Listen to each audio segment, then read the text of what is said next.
It's my pleasure to be providing this March 2023 update on COVID-19 therapeutics. These are my disclosures.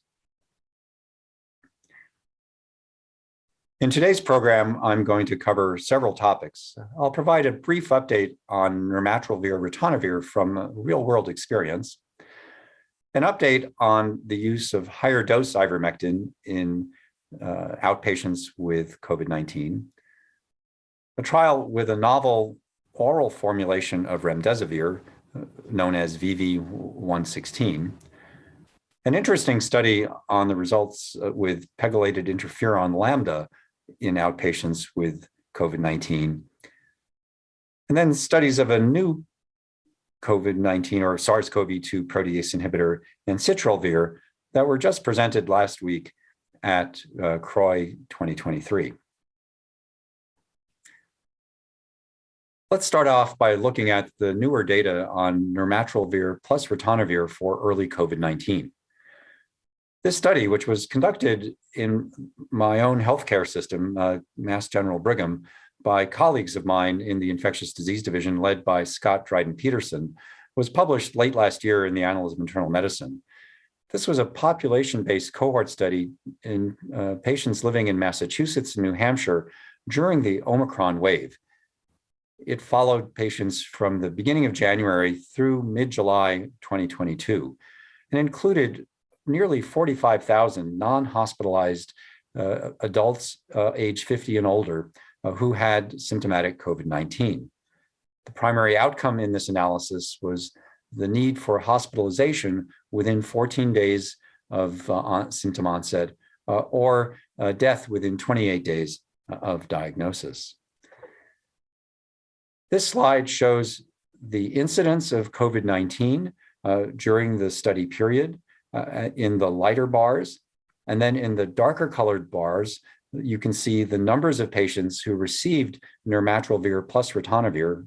And then in the black bars, those who experienced hospitalization or death. What you can see is, like the rest of the world, there was an enormous wave of COVID-19 cases occurring in January due to the advent of the BA1 and then BA2 strains of Omicron. And this fell rapidly.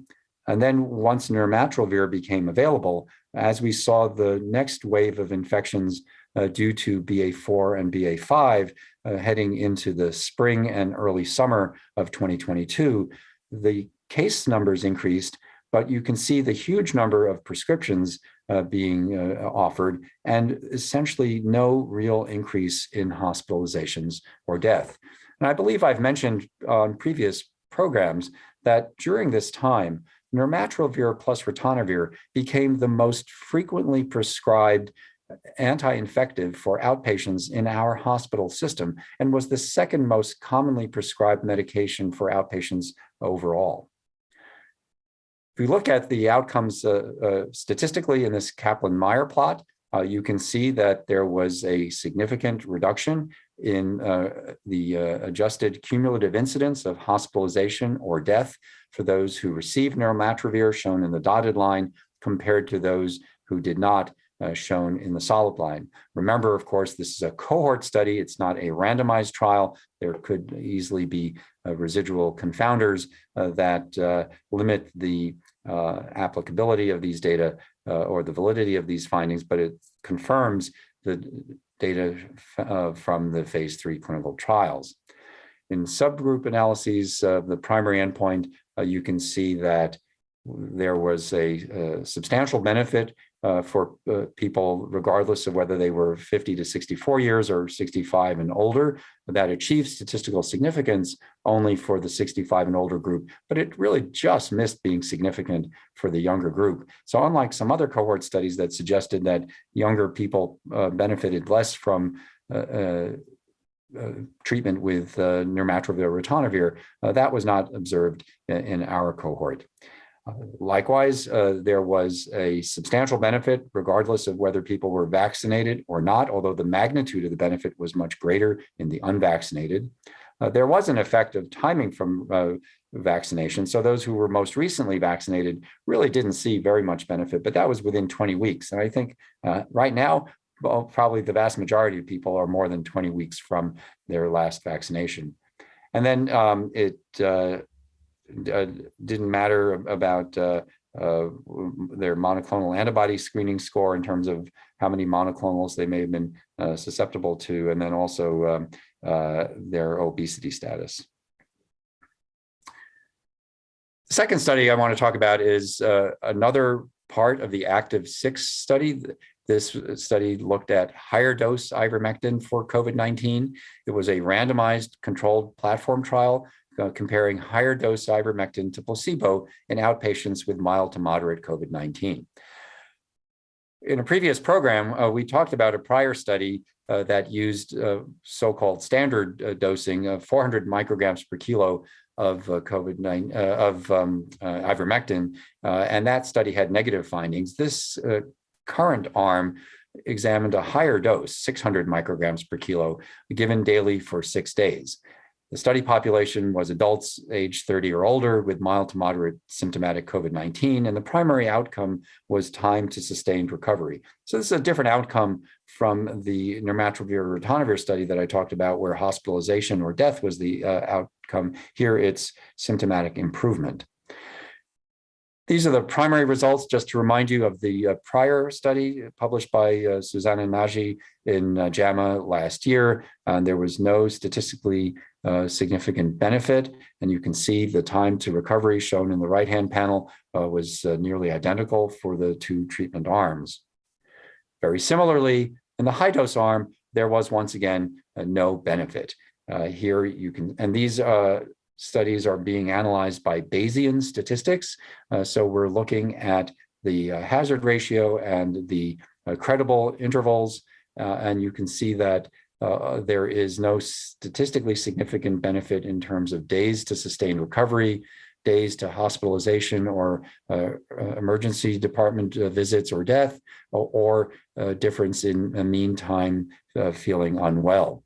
There's a slight reduction favoring ivermectin here, but that does not achieve statistical significance because you can see the credible interval crosses 0. And looking at the Kaplan-Meier plot, we see that these lines are, in terms of probability of not having recovered, are essentially superimposable. So yet another negative study of ivermectin. Now, VV116 is a novel drug that is a deuterated remdesivir hydrobromide, which is orally bioavailable. Remember, remdesivir, which is approved for treatment of people with moderate to severe COVID-19 in the hospital setting, as well as use as a 3-day regimen for outpatients with symptomatic COVID-19 and risk for progression to severe disease, has to be given intravenously. This formulation can be given orally. This was a phase 3 randomized observer-blinded non-inferiority trial in which recipients or participants received either VV116 at a dose of 600 milligrams twice a day on day 1 as a loading dose, followed by 300 milligrams twice daily for days 2 through 5, or they received nirmatrelvir-ritonavir at the usual doses given every 12 hours for 5 days. Participants had to be age 18 or older with mild to moderate COVID-19 and at least one risk factor for progression to severe disease.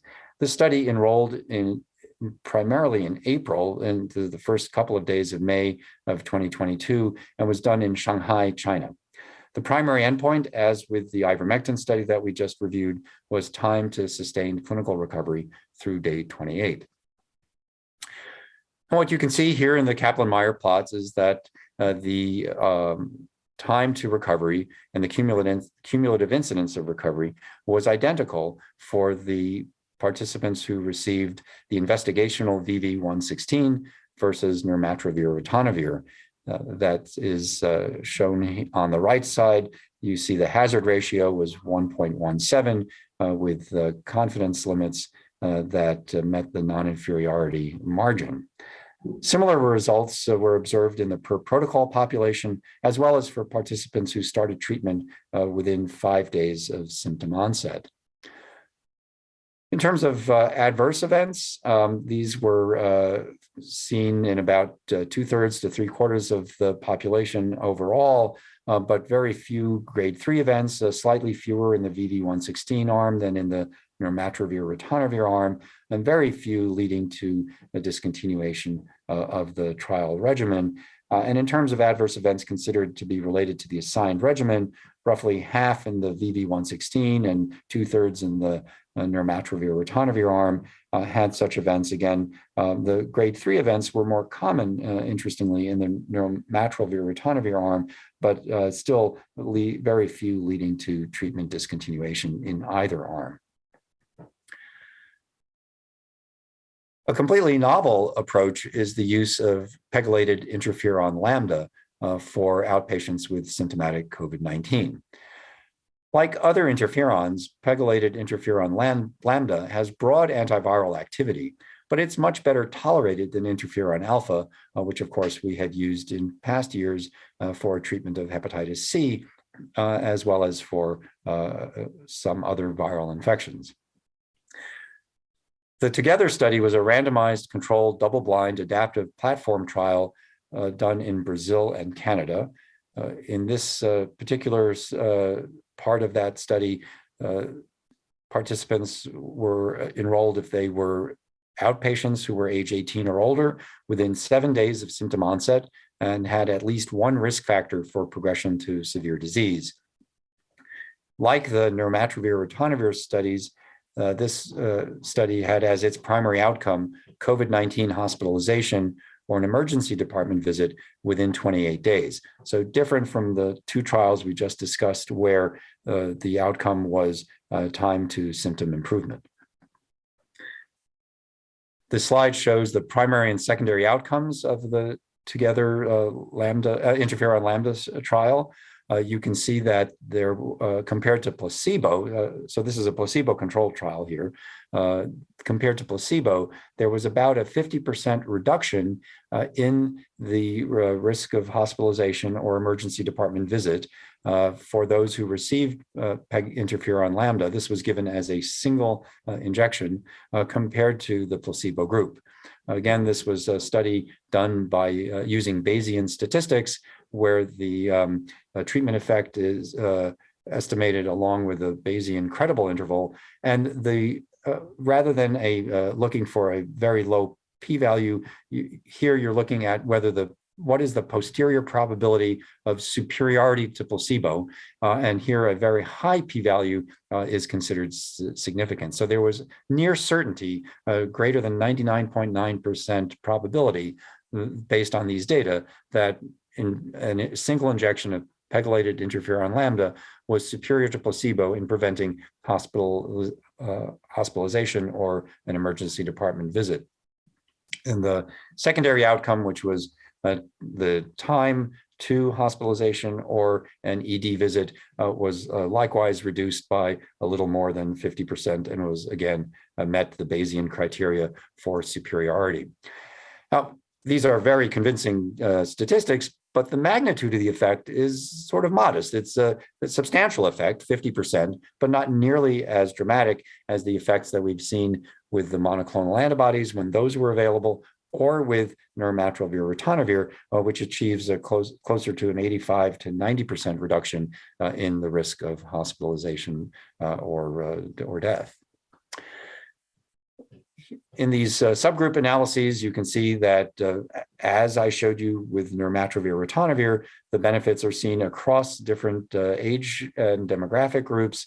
So whether older or younger than 50 years of age, male or female, whether treated within 3 days or after 3 days of symptom onset, whether vaccinated or unvaccinated, and whether obese or not.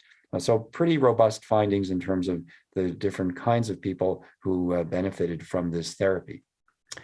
And in terms of adverse events, again, this is placebo-controlled.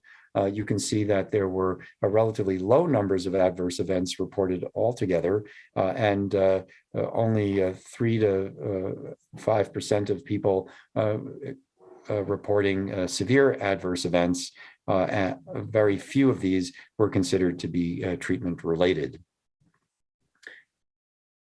Lastly, let me present data on ensitrelvir, which is a novel SARS-CoV-2 3CL protease inhibitor. Remember, there are 2 different proteases encoded by SARS-CoV-2.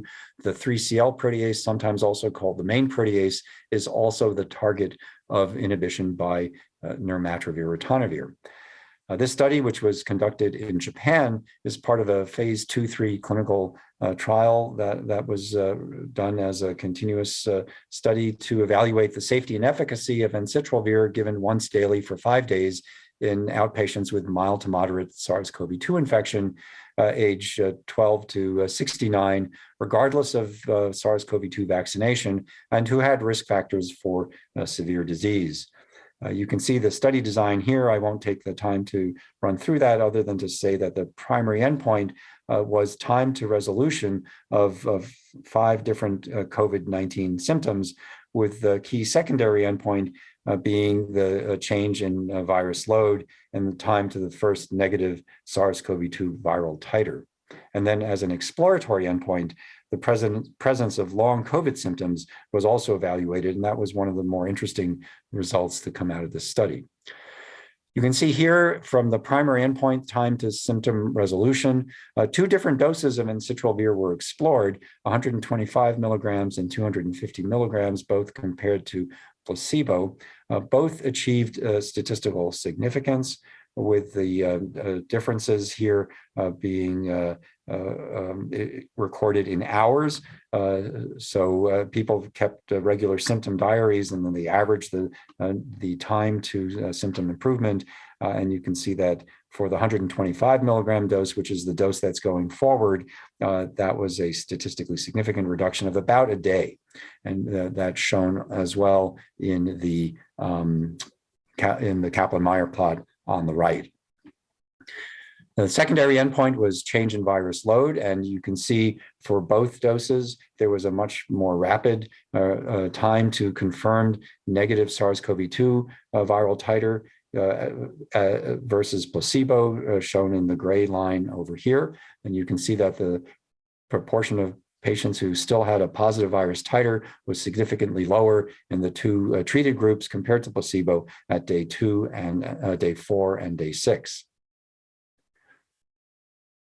This drug was safe, but did have some adverse events associated with it.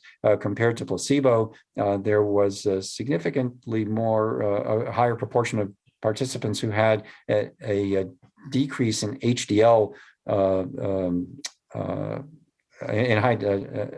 in high density lipoprotein and a slight increase in blood triglycerides. This was short-lived and normalized after treatment was discontinued or completed, I should say. Most interestingly, there was a reduction in long COVID symptoms that was seen in the lower dose treatment group, the 125 milligram group.